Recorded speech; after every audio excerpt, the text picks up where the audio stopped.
শুধুমাত্র বিশুবাবুর বাড়িতে রাধারানীকে পাওনি বলে ধরে নিয়েছে তো? এই মহিলা যা যা বলেছে সব সত্যি? মা, তুমি কেন একই কথা নিয়ে পড়ে আছো? তুমি বা আমাদের মধ্যে কেন কথা বলছো কপুর? ভুলে যেও না, তোমার বাবা আমার স্বামী। স্বামী স্ত্রীর মধ্যে কিছু কথা থাকতেই পারে, সেটুকু বোঝার মতো বুদ্ধি এবং বয়স দুটোই তোমার হয়নি। প্রথম কথা, স্বামী স্ত্রীর কথা আমাদের সবার সামনে বলার দরকার নেই। পাবলিকলি বলার কি দরকার আছে? আলাদা আলাদা বলতে পারো। দ্বিতীয় কথা হচ্ছে, হ্যাঁ ঠিক, আমার বাবা তোমার স্বামী, তেমন আমি তোমার ছেলে।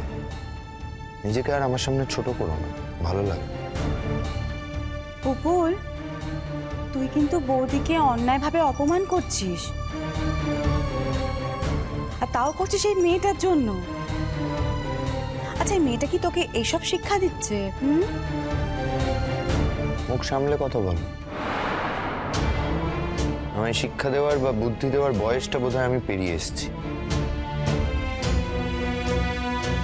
আর যদি তাই হতো তাহলে তো তোমাদেরও বুদ্ধি নিতাম, সেটা নিলাম না কেন বল? পুপুল, কিছু ভুল বললাম নাকি? এই শোন, এই মেয়েটা হচ্ছে যত নষ্টের গোড়া। ও নিজের জায়গাটাকে আঁকড়ে থাকার জন্য তোর সঙ্গে অভিনয় করছে, তুই সেটা বুঝতেও পারছিস না। ওই তো যোগাযোগের কেন্দ্রবিন্দু ছিল।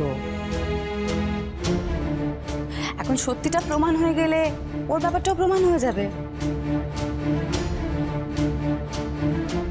আর তখন তো ওর জায়গাটাও রাস্তাতেই হবে, তাই না?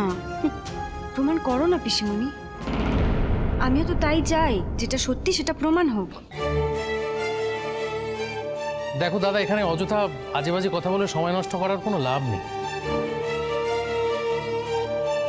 তার চেয়ে আমাদের যে কাজটাকে করা দরকার, বড় বৌদিকে খোঁজা, সেটা শুরু করা ভালো। আর এ বাড়িতে এই ধরনের কথা আগেও হয়েছে, আগামী দিনেও হবে দাদা, এদের তুমি চুপ করাতে পারবে না।